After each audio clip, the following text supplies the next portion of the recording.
Hey, Margie here. This podcast is being released on Valentine's Day. And what a great time to focus on love. And not only is it wonderful to feel love and give love, but it also is good medicine and it's healing. And that's what we're going to talk about today with our special guest, Dr. Shiroko Sokitch.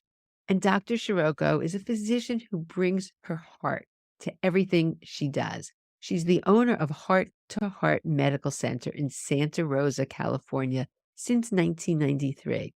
And she's an expert at using many modalities to bring your body to balance and wholeness. Her specialty is healing when it seems impossible. She brings hope and healing to difficult health conditions by blending Chinese and Western medicine with a deep spiritual and emotional healing approach. Trained in general surgery, and she worked as an emergency room doctor for 10 years while attending acupuncture school.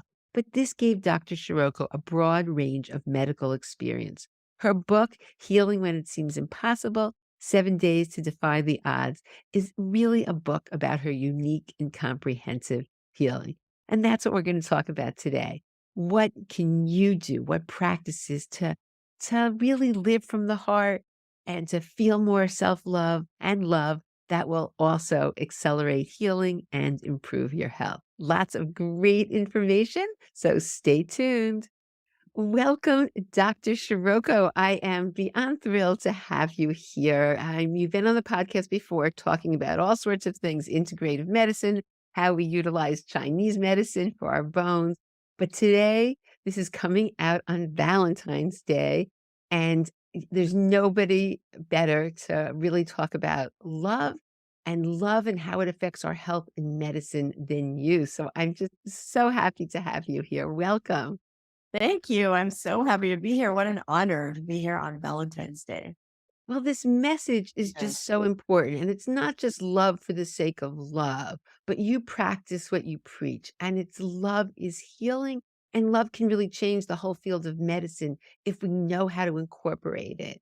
And so I'm just really excited to share this information with everybody. But before we start, I have to read. Why don't you? I have your book in the Kindle format. Why don't you just show everybody your book? Because it's such a great book, and I love the title, Healing When It Seems Impossible. And it's just because it's possible, because it is possible. It And is. and the first chapter is all about love. And I just want to read this quote that's in your first chapter. Love and compassion are wait, let's start again. Love and compassion are necessities, not luxuries. Without them, humanity cannot survive. By His Holiness Dalai Lama, the 14th Dalai Lama. It's so true. So why don't you share why it's the first chapter in your book and why this is such an important piece of all the work you do? So many reasons that love is the most important is the first chapter in my book, but really it came out of a personal experience of realizing that I could do, and I've dedicated my whole life to helping people have miracles in healing. And that's where I come from. And my search every day, all the time, is to have somebody have instantaneous, amazing relief of their suffering. And I've dedicated my own spiritual path and my own personal growth to that same thing, to figuring out what does it take. And about 15 years ago, I had my heart broken when my marriage ended. And I felt completely broken. And my life was, in my mind, and my life was over, like, because everything that I had ever dreamed of and everything that I believed that life should be about was in my relationship, or I had committed in my relationship. And so when it ended, it was like, well, who am I? What do I mean? What is my existence? What healed me was love. And it was the love of my friends. It was my love of taking care of people. It was my connection to my patients. I had a wonderful office manager who came and started working for me. And she is just a heartful, beautiful person. And it began to produce healing in me. And I began to see that the more I dedicated myself to love, the better my results were when I worked with people. And so it just kind of evolved over time. It's not that it's just because it's so vitally important, but it was like the more I love, the more my patients start to have good results. The more I So show them about love, the more they had even more amazing results. And so as I was writing the book, I had all the physical stuff and all of the important, things you have to do in order to get well when it's difficult. But the most important in my journey has been love. So that's why I made it the first chapter. wow, and how wonderful when you incorporate love. Love let's actually start with self-love because I see that a lot, and I've seen so many people beat themselves up, and we're nice to the world, but we're really not kind to ourselves, and that has devastating effects on our health. So do you want to share a little bit about what you've seen with self-love, and what practices do you use to help people overcome that? Because just you know, by and large, oftentimes people are really, we're nice to the world. We are so kind, but not when it comes to ourselves. You can't really have love if you don't dedicate some love to yourself, right? But it's an interesting paradox because there's a way in which you can say, I love myself, and it can come out of a place of not really understanding what that means for you, right? And so a lot of my patients come into me and they say, oh, I love myself and I'm dedicated to helping heal, but I'm really mad at my body. And I'm really mad because it won't do what I want, right? So, well, if you're mad at your body, then you're not loving yourself, your body. So the first thing that I talk about with people is, what if your body was your very best friend? you know, because especially when we have difficult health issues or whatever, we feel like our body is our enemy and we feel betrayed by our bodies, or we have a difficult health, emotional thing. We feel betrayed by life. And so, how do we come to a place where we get to dedicate our love to ourselves and act like our body was our very, very best friend? And that's where I start with is like, okay, what if your body was your best friend? What would it be doing right now? It wouldn't be making you sick on purpose. It would be trying to show you something, right? It would be like, oh, okay, I'm trying to show you something. Like if you have a dog and and your dog is whining on the floor and it's whining about something, you don't know what it's saying, right? In some ways, our bodies are like that because we don't always understand what they're trying to tell us. So starting with self-love can be a difficult thing. So what I tell people to do is, okay, even if you can't love all of yourself, find one part that you don't hate, or one part that you could love. Let's say you love your nose. I'm going to point right here. Okay. And everything else hurts and everything else feels terrible. So let's just say that I'm going to love my nose, and you start there. So you start, I don't want to pat my nose, but okay, pat your nose or pat your hand. If let's say you love your hands, pat your hands. Just give some love to one part of your body and start there and do it for not even a minute a day. Just say, oh, I love my hands. They're the most beautiful thing. Like just give that part of you a whole bunch of love.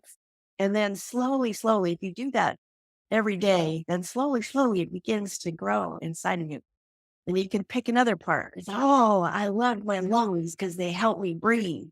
Or I love my fart because it's so strong. Slowly, slowly loving pieces of yourself can help you start to come together in loving yourself.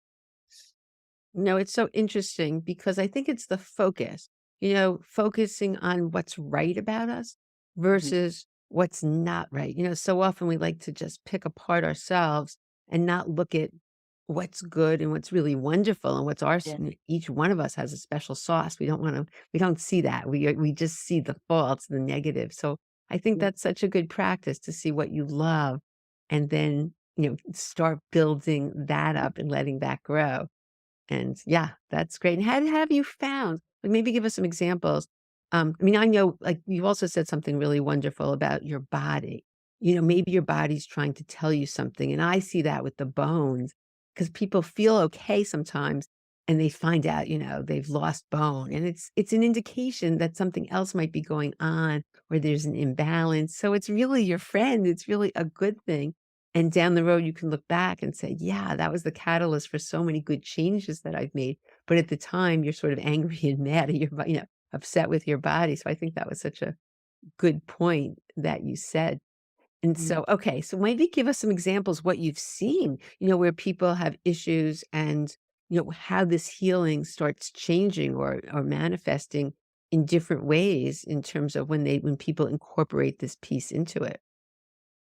Sure. So like stories of some Yeah, people. do you have any that because sometimes it's so interesting or anyone or just in general, the pattern that you see that, okay, people are, once they start incorporating love, what tends to happen? So many things. I remember this one person that used to come to me, had breast cancer, and she had gotten through it the first time, and then she had a recurrence, and that's when she came to see me. And when I always ask a lot of questions about everything, including emotions and life and stuff. And she told me about her husband and how she didn't feel any connection to him and how she didn't feel that he loved her or she couldn't feel the love. And it was an important part of obviously because she'd been with him for 30 something years. And so I was like, okay, well, let's talk about that. Let's talk about love. Let's see, so one of the things that is when we feel like we're not loved, um, so what I suggested was that she start showing him love. Because one, when you put love out, when you give love to someone else, it comes back. It may not come back from that person necessarily, but you start to feel love. So that's another key to feeling self love is actually to give love and to put a lot of love into everything that you do. And so I suggested that she, make him a nice dinner and that she start, giving to him. And it changed her completely. Their marriage became this amazing friendship, love, and something she never even imagined because she just started doing nice things for him. And then he started doing nice things for her. And she started to feel loved. And then that helped her start to really have success with her cancer treatment. Wow. And so that's one of my beautiful stories. And then there's another client who had had a lot of trauma in her life, a lot of emotional trauma and a lot of physical trauma. And she came in and she had a hard time with just even receiving acupuncture, or letting me and being able to relax. And so I just started talking to her about love and started being really, of course, being kind to her because I wanted her to receive some love and she started to receive that, and then it began to heal her along with the acupuncture because I do acupuncture for trauma. So I did some trauma treatments for her, and it just started to change everything for her slowly, slowly. So I did the acupuncture really super gently. She started to release the trauma and she started to feel more love in her own life.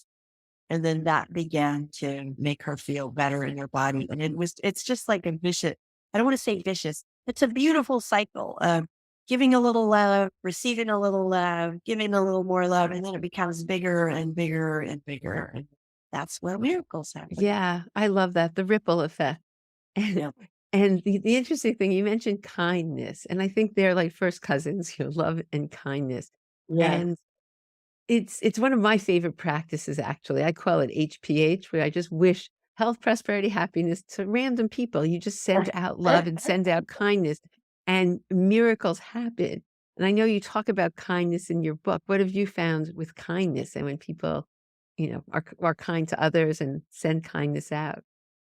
That's an other interesting concept, right? Kindness is really about loving and giving to people from a place of love. And kindness can't be I've seen people quote unquote say that they're being kind and they're not actually. giving love. They're doing something that they perceive is going to be kind, but then that person doesn't receive it because there's no heart behind it. And so kindness is connected to your heart and wanting to give something to another person to make them feel good. To give them I had this experience the other day. I was walking and I took a little break at lunch and to get a little bit of sun. And it was a beautiful day. And near my office, there are these beautiful redwood trees. And I decided to go visit the trees um, to kind of recharge myself. So I went to the trees and I like to, I'm a tree hugger. So I went up to this one amazing redwood tree. It was just really big and straight and tall, right in the middle of downtown Santa Rosa, which is like, wow, you know? And so I gave it a hug and I was standing there. And then as I went along my walk, I started to feel these gold threads of energy coming out of my hands. And I could feel that coming from the trees. So like there was this connection of of what I call from my heart of love and the gold. They were gold threads that were coming out, and the trees were sending them, and I was sending them to the trees. And then I realized that that whatever you do, if you bring it out like that from your heart, and if you have a hard time connecting to your heart, then it just takes a few deep breaths to just go breathe in and find that place inside of yourself that's purely love. And then come from there. Even if it takes you a minute to respond to something or takes you a minute to do something, sometimes I can see that someone's in pain and I can't go hug them or something, but I can just kind of, like you said, what did you call it? HPH? Well, you're Yeah. just sending love out. So the words I like, and I tell people just choose whatever words you like, but I put together HPH, health, prosperity, and happiness, and I just send I do it all the time. People don't know. They don't have to know, but No, you are no. sending it from your heart. HPH to you, and there's nothing that makes you happier, and people do feel it. It's Yeah. unbelievable what happens. It's just yeah, so just and they've done that. They've done that with, in terms of the prayers from I guess it was the monks where they, were wishing people well. When people do that, all sorts of things happen. So it's powerful when you, just like you said, when you give out love as well as being open to receive it. So Yeah. what else do you find are some blocks that people have that really isn't allowing them, they're, like, listening to this thinking, "Oh, well, that's just not me," or what have you found? You said trauma could be one. What else have you found in your work that you need to work on with people so that they can continue to heal or heal? Yeah. Well, there's so many layers. Yeah. And one of the things I've been doing Chinese medicine now for over 30 years. And one of the reasons I do Chinese medicine and acupuncture is because the whole idea is that you're made up of energy. And energy travels through your body in certain patterns. And when your energy's out of balance, there are problems. And uh, and if you don't focus, so one of the like my book is about healing when it seems impossible for difficult health issues, but also for times when you don't have answers. And why I love Chinese medicine is so many times there aren't diagnoses or answers. And they're because it's tied in with so many things. It's tied in with emotions, it's tied in with trauma, it's tied in with various other experiences that a person has had that bring them to the place where they are in that moment of having a physical. But one of the things that happens with my patients often is that they get obsessed with the idea of having a diagnosis. And, sometimes that could be autoimmune or that could be, some chronic disease that they have an identification with.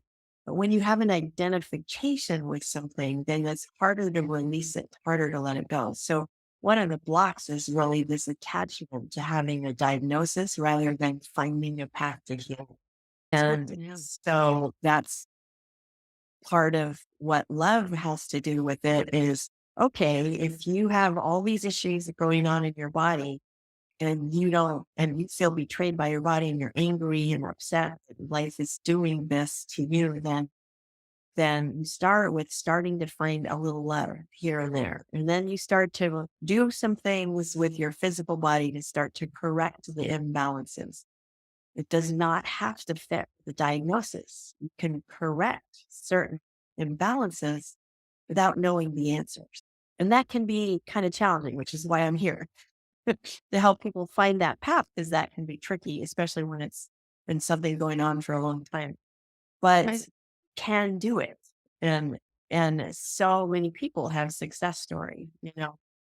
I love that, and I also like it step Mm, by step. Like you said, it's like an onion. There's so many different layers, yeah, and it's so easy. You get a diagnosis, and you just want a quick fix, and you just it's mhm, scary, and it's overwhelming, and, give me the pill or give me something, yeah, versus when you take this other approach that it's okay, you don't have to know everything. Let's just start correcting imbalances. What's dysfunctional and what's not balanced, and then you build on that and know that that's okay, and that, people do get better, and I think I love that approach of yours. yeah. Me too.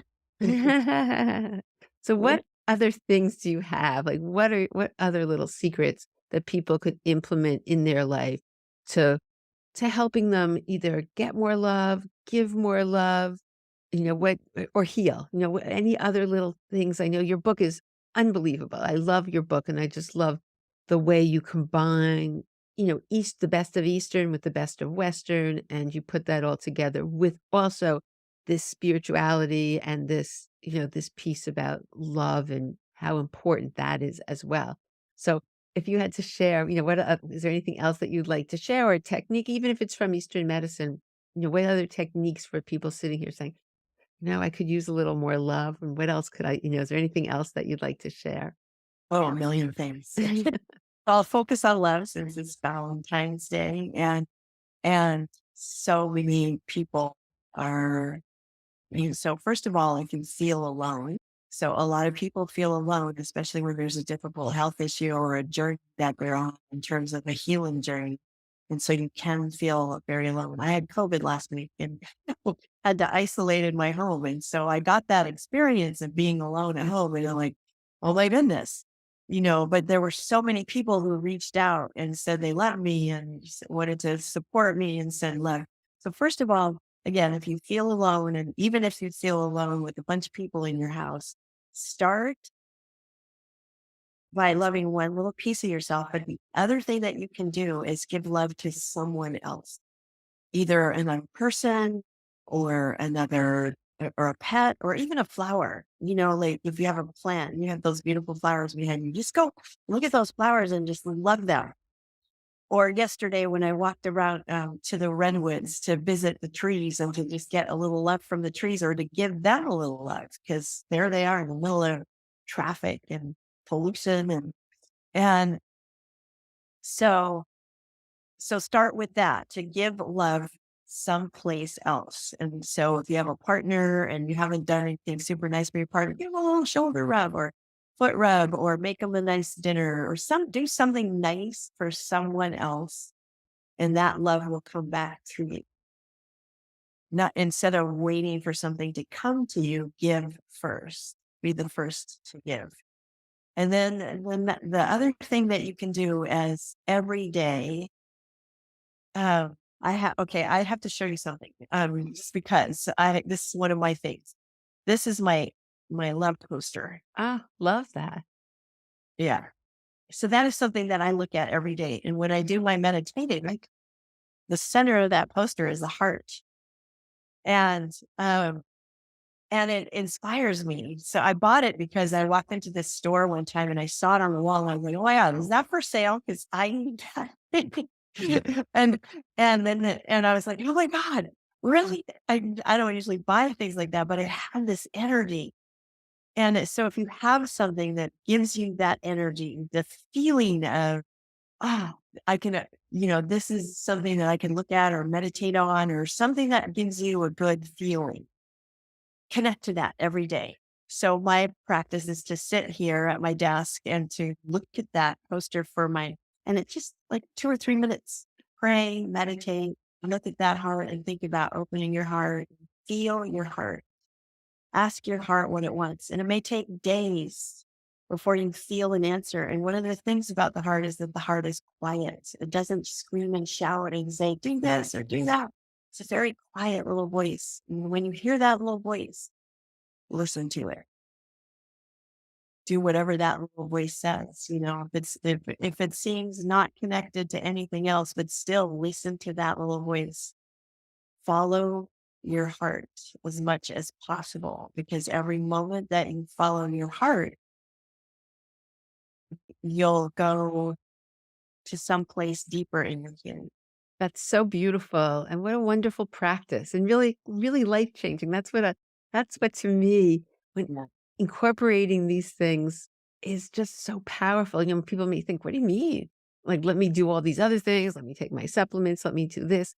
This is so important. It's the foundation, and then everything else works, as you said, it just sorts you on the right track. That's beautiful. What about if, thinking about, like you mentioned, your pet? Or if, you're feeling down, just thinking about something or someone or that or a pet that inspires love, that just makes your body feel love. But do you like that as well? That Yeah. I mean, if you had, like, I had one patient, she lived alone and not in a great relationship with her children. And when COVID started, she was isolated. So she wasn't allowed to go out and do anything. And this is not uncommon as we get older. She got a little dog. And she's great with dogs anyway, but she got this little dog and it gave her so much healing to have this little being in her home to be with. So even though she had issues with some of the people in her life, it started to help her improve her relationships with the people in her life and feel closer to those people. So yeah, that can really help a lot, having a pet or even a flower. Like, I love to go out in my garden and visit my plants. When I went on a trip one time, and it was a long jet lag thing. I think it was came home from Europe. The first thing I did, because I hadn't been in my garden for like 2 weeks, I went out in my backyard and I started pruning my roses and talking to my plants, and like just making sure that everything was okay back there. And I didn't have any jet lag. wow, isn't that it's funny because I live in New Jersey, so now everything's dead outside. But Yeah. when it's nice out, there's just nothing better than when you water the plants, and it does give you just so much joy. That's so interesting.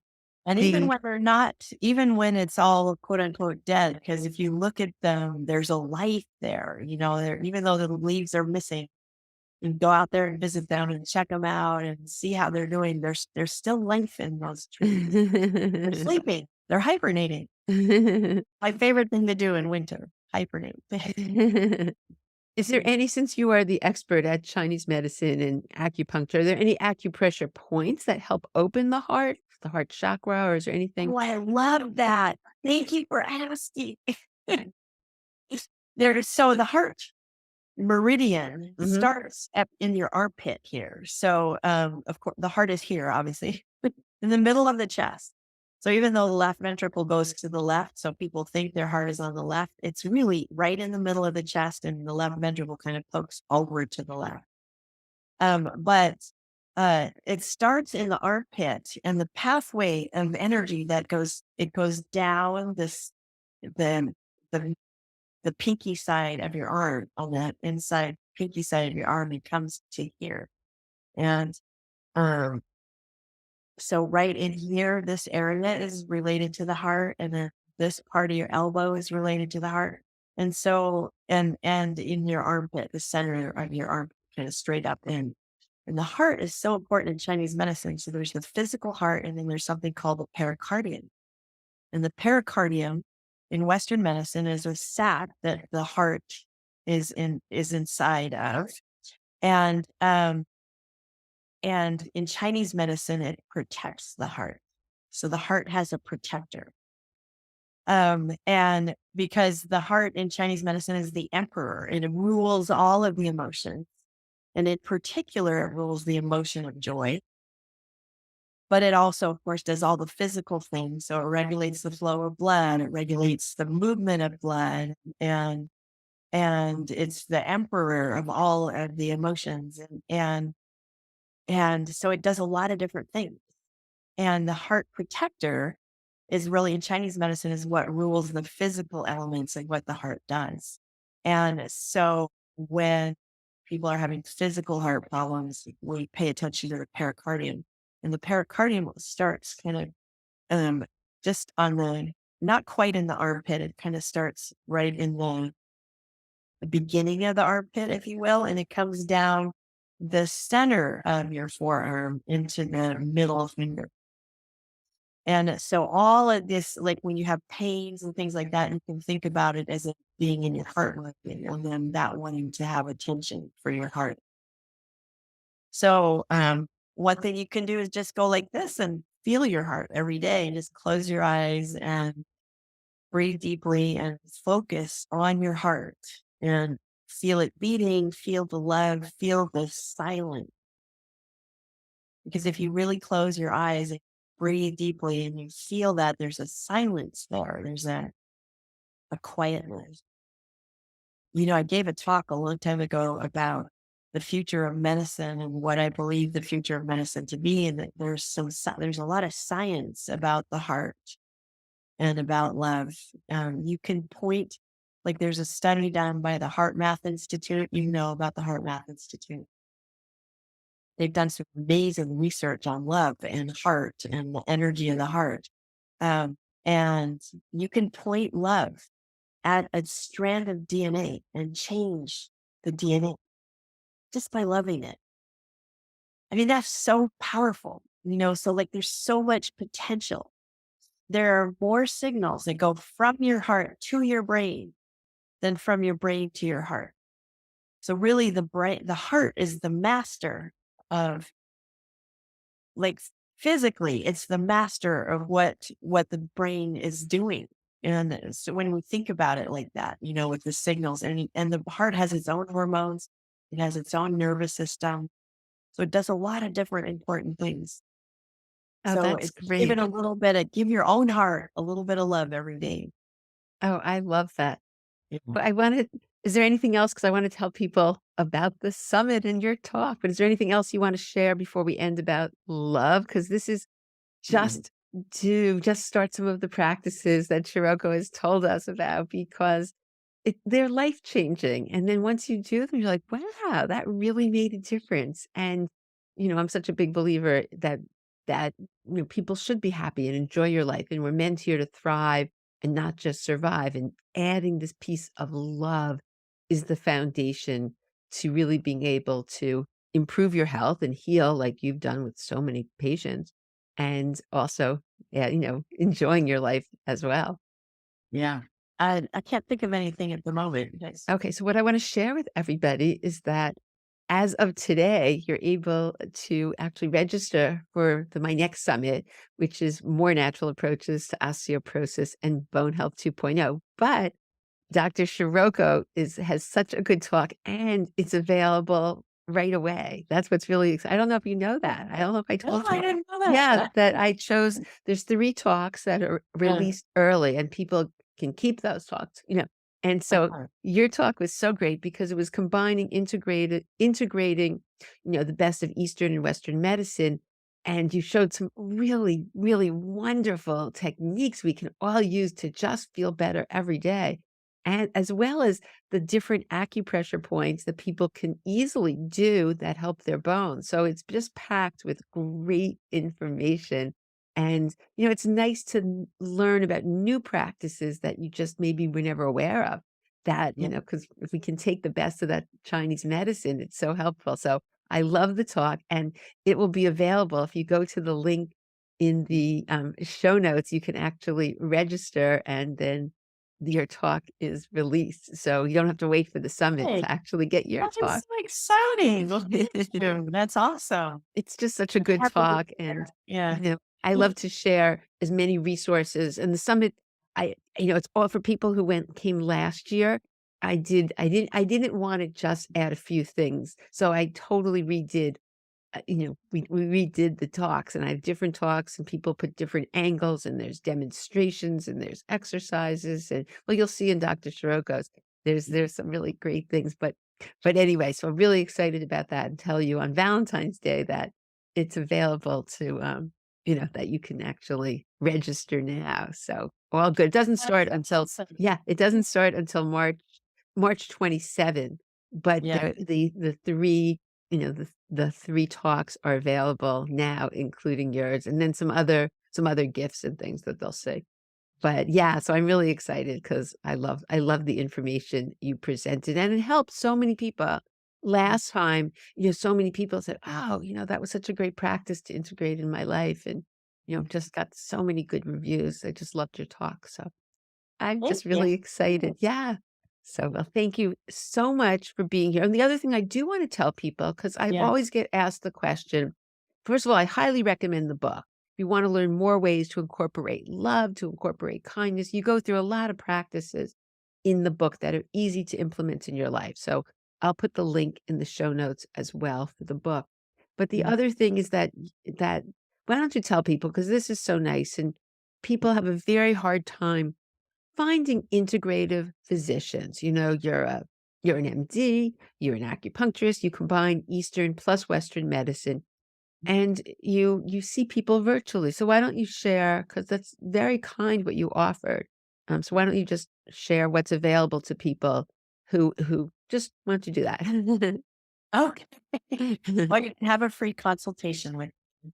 And there are two ways to go about doing that. If you're local, you can call my office, and my website is heart-to-heartmedicalcenter.com, or click on the link below and book a free consultation with me. And I'm happy to talk to you about what's going on with you and see if I can help you. So, It's just so kind, because oftentimes, and I like your philosophy that it has to be the right fit. Not everybody's the right fit for everybody, and so it's not as though you can help, you wanna work with the people that you can help, but you do yeah, see a lot of people with osteoporosis and bone health issues, and combining the best of the East and the West is, yeah. just and as your center is called, Heart to Heart, adding that piece. I think there's just nothing better than the whole combination. So I think anyway, that's why it's important to meet your healer or connect with the person who's going to help you, is because healing is all about that connection, heart to heart, right? And especially when you're going to trust someone with your deepest healing, you want to have a good connection, which is why I give that free time. well, that's so kind, because that's true. And I always tell people, if you don't feel it, or, you're not an active participant in the healing journey, that's a problem. That means, so it has to feel from the heart, like, yes, this is a good fit. So I'll have all the information in the show notes. Well, I can't thank you enough. And I'm so excited that your summit talk is available to spread to the world. So that's exciting to me. But just thank you for taking the time to be here, and happy Valentine's Day to everybody, and just sending lots and lots of love. Yay. And thank you so much for having me. And, one more little Valentine's thought. There's a practice that you could do of just giving somebody an anonymous Valentine's card, or Ooh, one more little love thing. oh, So, isn't that a nice thing? Yeah. yeah. Oh, that's how fun is that? Just getting something nice and don't even know who it's from. Wow. Yeah. Put it on their desk or something. Oh, that's so lovely. I love that. Well, thank you again for being here, and it's Thank always a you. pleasure, and look forward to staying in touch. All right. Have a great day. Thank you.